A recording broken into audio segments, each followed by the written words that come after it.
America's pastor, Dr. Rick Warren, is with us, and he has created the Daniel Plan. Dr. Hyman and Dr. Amen are with him. This is about food. We've got a chronic food problem in the country.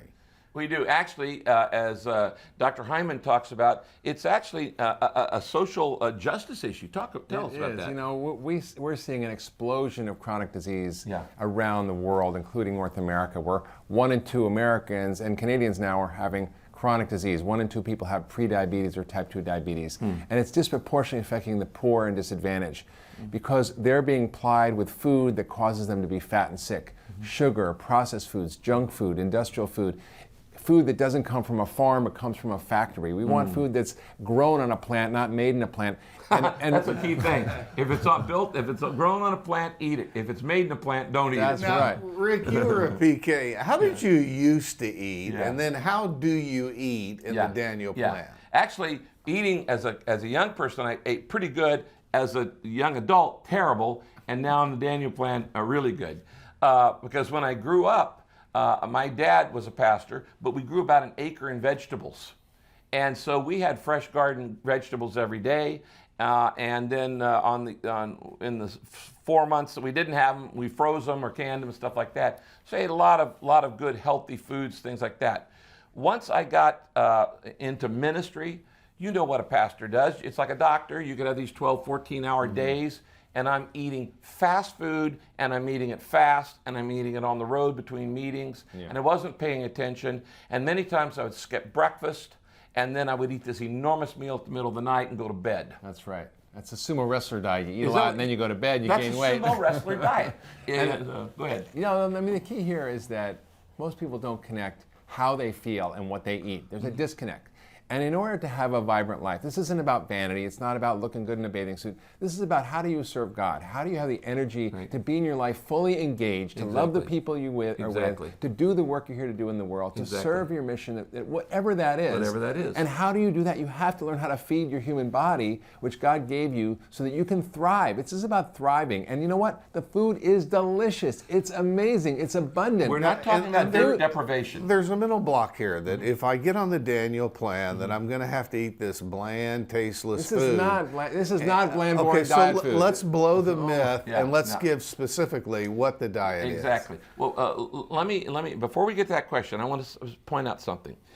One of the things that Dr. Mark Hyman taught me is that food isn't just calories; it's information. That's right. So talk about that for a minute, and then let's talk about specifically. This is the biggest discovery since the discovery of antibiotics in medicine. Food is medicine. It's not like medicine. It's a drug, and it works in your body every second to change your genes, change your hormones, good or bad. change your brain chemistry. And when you put in junk and bad food, you get a junk metabolism. When you put in good food, you get a vibrant, healthy metabolism. Garbage in, garbage out. Exactly. So when we look at your what you're eating, when you go to the grocery store, you should think of it as your pharmacy. That's FARMACY.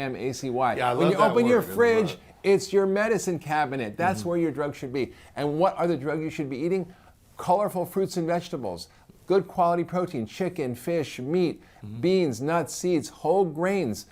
Those are the things we should be eating, not stuff that comes in a package, a box, or a can, because those things are made by man and full of ingredients that aren't really even food. They're food-like substances. If you pick up any product and you look on the list of what are the ingredients, and you start seeing all these words you can't even pronounce, guess what? You shouldn't be eating it. That's right. And if you can't pronounce it, you shouldn't eat it. And the other problem is there's health claims on labels. We're all bamboozled by the food industry to think that this is healthy, it's low fat, it's low calorie, it's diet this, it's diet that. Right.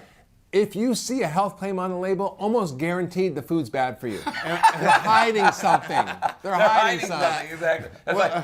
It's like organic potato chips. You know, they have whole grain cereal. Cereal. They put a few flakes of whole grain, and it's still 75% sugar. Yeah, sugar, exactly. Another block is if I get on the plan, the food's going to cost me a lot of money. Oh, God, no. Let's dispel that. No. I'm on the board of the Environmental Working Group. Yeah.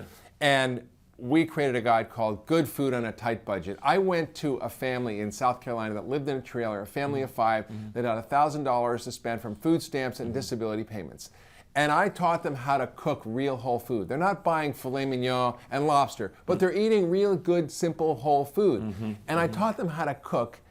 And I just talked to the mother. The mother's lost 57 pounds. The father's lost 45 pounds. The son over 40 pounds. The father couldn't get a kidney transplant because he was too overweight and didn't know what to do. But by simply cooking real, whole, delicious food, he today is going to get a kidney transplant. I just got a call this morning that he got a call to get a kidney and he's going to Charleston to get one. That's the power of this. Even a pastor of a small church can help your church. We can help your church figure out how to eat really good on a small budget. Absolutely. And because the problem is we're spending a lot of money on stuff that's junk.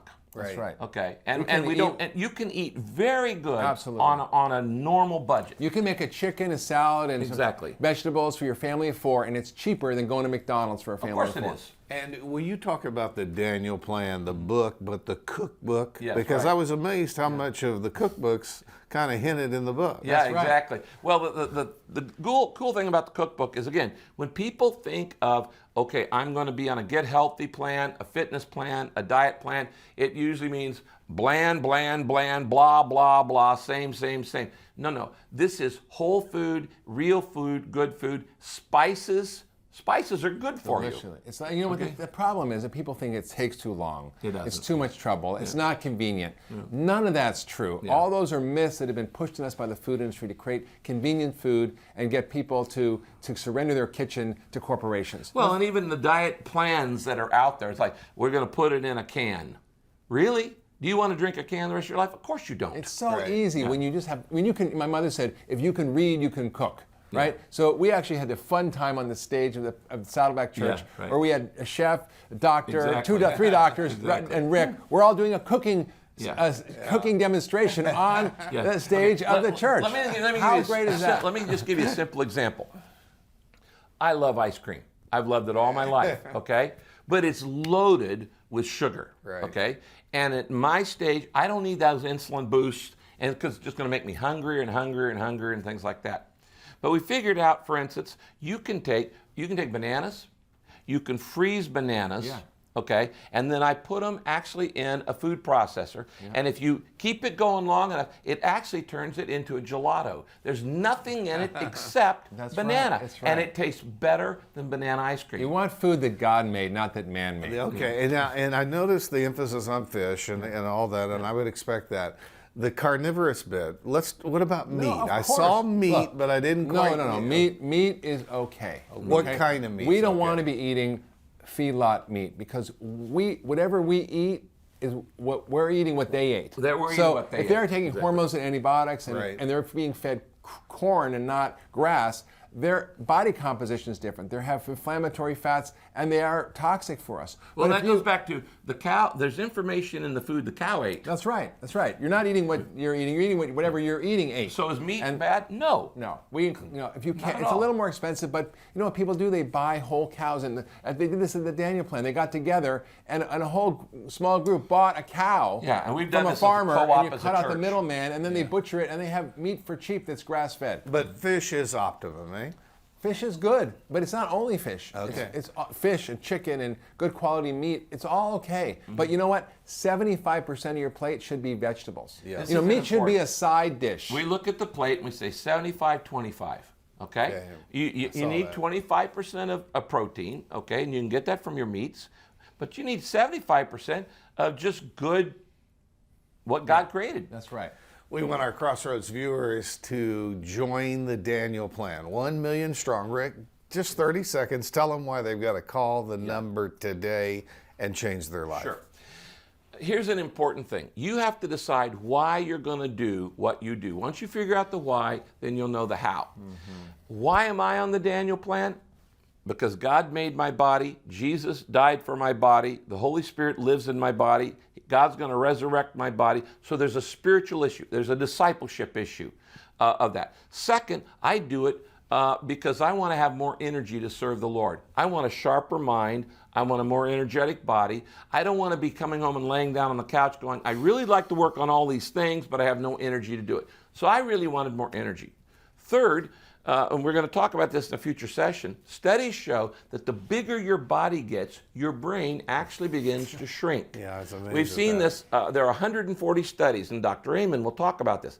That was the one that got me. You see, it wasn't like I was afraid of dying. I'm going to heaven. okay?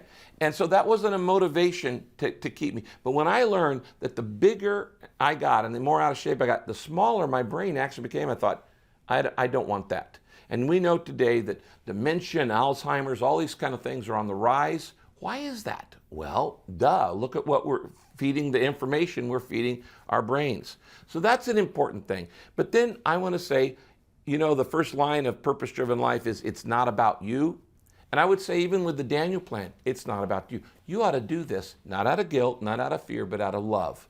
Because you love your husband. Because you love your kids. Because you love your family, you love you love God, you love other people. You want to leave a legacy. And so all of these reasons, there's not just selfish reasons, but there are actually other reasons that you need to give God the best body you could possibly give him. Call and get the Daniel Plan. The Daniel Plan book's available. Call now.